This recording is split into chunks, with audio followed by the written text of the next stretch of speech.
Hola, buenos días, buenas tardes. Soy Sebastián Bustos Rapa y después de agradecer al Centro de Estudios Organizacionales y a los profesores Abenburg y Rocco, quería retomar la conversación en donde la había dejado Luis Rocco. Eh, este tema de por qué la Argentina toma malas decisiones y si somos escorpiones o Ulises, como dijo Luis. En realidad lo primero que me gustaría mencionar como contrapunto es que un país no toma decisiones. La Argentina no toma decisiones. Las decisiones las toman las personas. Y son muchas personas, muchas con objetivos a veces contrapuestos o aparentemente contrapuestos. Eh, y si me dan a elegir entre si somos escorpiones y que está en nuestra naturaleza tomar decisiones destructivas, o si tendríamos que ser más como Ulises, yo me inclino a descartar la opción de los escorpiones. No está en nuestra naturaleza decidir mal, o no está en nuestra naturaleza, en la naturaleza de los argentinos, hacer las cosas mal, o comportarse de manera inapropiada. De hecho, un contraejemplo es la anécdota que se cuenta muchas veces de cuando los argentinos van a otros países donde el comportamiento esperable es otro, el argentino en Suiza que se comporta de cierta manera y distinto al regresar a su país. Entonces, no creo que esté en nuestra naturaleza. Sí creo que el dilema de Ulises plantea eh, una decisión que tomar muy interesante con respecto a uno de los elementos claves en la teoría de la decisión, que es el horizonte de planeamiento. Si satisfacer el deseo inmediato o postergar esta satisfacción para optimizar y tener mejores resultados más adelante. Creo que esto es algo de lo que ocurre en la Argentina. Mucha gente toma decisiones o muchos actores clave en la política nacional, en la economía, en decisiones que realmente definen el futuro del país y en un montón de micro decisiones toman decisiones o eligen alternativas que optimizan sus resultados en este momento, pero que sumadas, cuando agregamos las decisiones de todos estos actores, eh, realmente dan un resultado que termina siendo negativo para el sistema o negativo en el largo plazo. Eh, hay un estudio muy interesante que que empezó un psicólogo en Estados Unidos, que se llama el test del malvavisco. Eh, lo empezó a hacer hace 45 años el doctor Walter Mischel, en aquel entonces en la Universidad de Stanford, hoy en día entiendo que está en Columbia, y tal vez escucharon hablar de este test. Se llama el malvavisco marshmallow, se hace con una golosina o cualquier cosa que sea un objeto de deseo para los chicos. En este test se les ofrece la posibilidad de comer un malvavisco ahora, o una golosina, una galletita, un pretzel, en este momento, o de esperar un tiempo para comer dos. Hay un investigador que se acerca con el chico a una habitación que tiene una cámara oculta, en donde le dicen, mira, está este malvavisco y es para vos. Lo podés comer. Ahora, tenés una opción. Yo voy a salir a hacer algo y cuando vuelva, voy a volver con otro malvavisco más. Si esperás hasta que yo regrese para comerlo, eh, te voy a dar el otro y vas a poder comer los dos. Los dos van a ser para vos. Si no, puedes optar por comer este ahora mismo. Eh, es muy interesante ver la actitud de los chicos, cómo sufren, cómo lo miran, lo ojean, a veces lo lamen, lo toquetean. De hecho, aquí en el PowerPoint les estoy dando dos vínculos, uno en donde el doctor Michel cuenta la experiencia y otro donde se ve en uno de estos casos la investigación. Y bueno, los chicos desarrollan, algunos chicos desarrollan un montón de estrategias para no comer ese malvavisco y esperar unos 5 minutos hasta que venga de vuelta la investigadora o el investigador con el otro.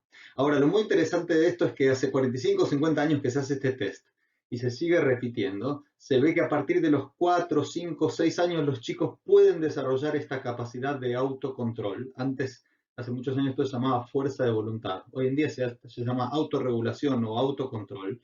Eh, y como se viene haciendo desde hace tanto tiempo, se han hecho estudios longitudinales que muestran que aquellos chicos que tenían más desarrollado el autocontrol, en su adolescencia tienen mejores resultados en el colegio, tienen índices de masa corporal dentro de los límites saludables, sanos. La obesidad es claramente en algunos casos, en muchos casos, un tema de autorregulación, satisfacción ahora versus satisfacción en el largo plazo. De adultos tienen mejores resultados laborales en cuanto a crecimiento y carrera, mejor capacidad de ahorro, porque posponen la gratificación.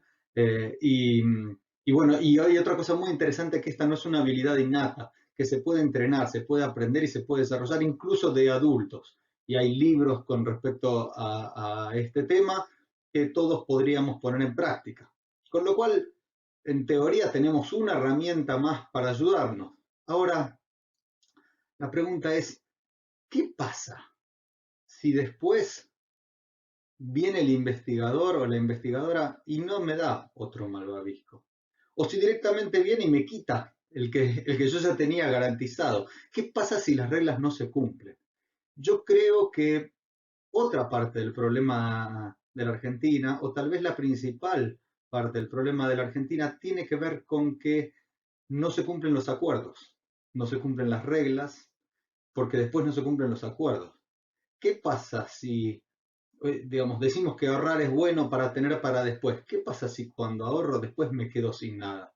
Porque el peso perdió todo su valor o porque se secuestran depósitos bancarios. ¿Qué pasa si la otra parte no cumple con su acuerdo y se beneficia con el 100% y yo me quedo con cero? Bueno, entonces optimizar en el corto plazo vendría a ser hasta una decisión racional. Entonces diríamos que la Argentina no es un país de locos, la Argentina es un país de lógicos, pero con una lógica muy especial que termina siendo destructiva en el largo plazo.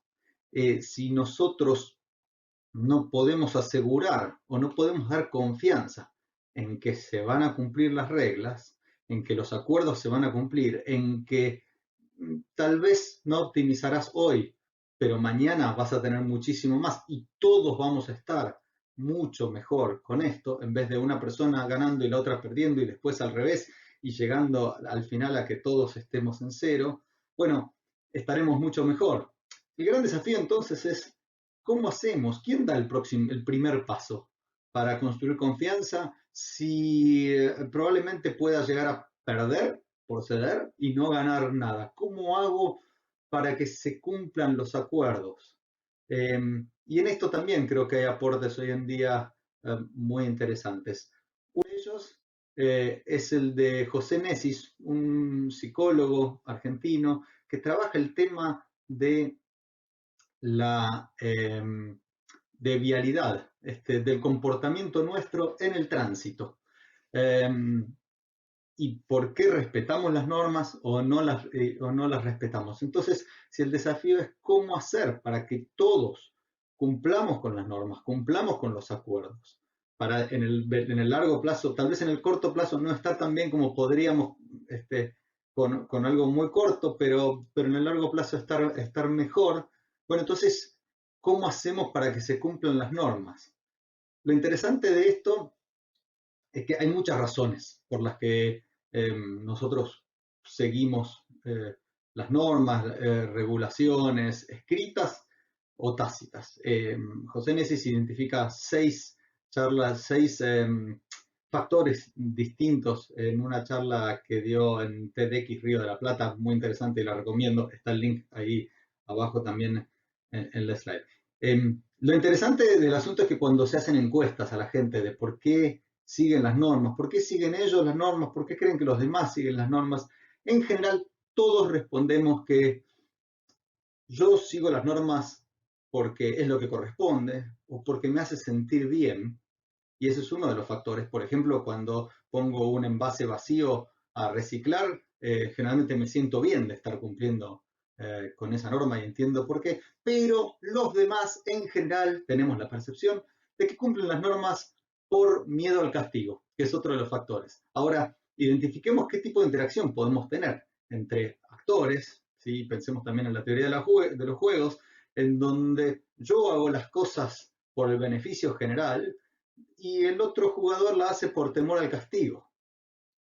Creo que tenemos que explorar mucho más cómo generamos incentivos para que se cumplan las normas y de vuelta estos incentivos pueden ser muy variados. José Nesis habla de el temor al castigo, la sanción por supuesto, el sentirme bien porque hago algo, el evitar la culpa por no hacerlo, o inclusive la búsqueda de la aprobación social o del prestigio social o el evitar la desaprobación.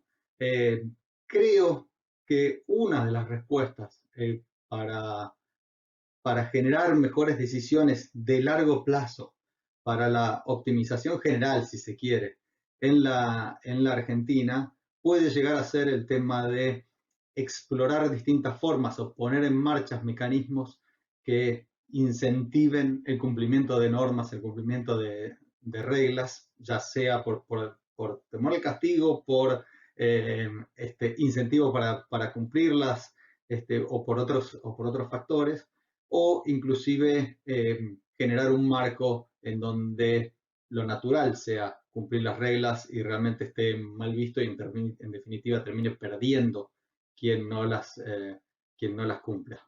Me parece que desde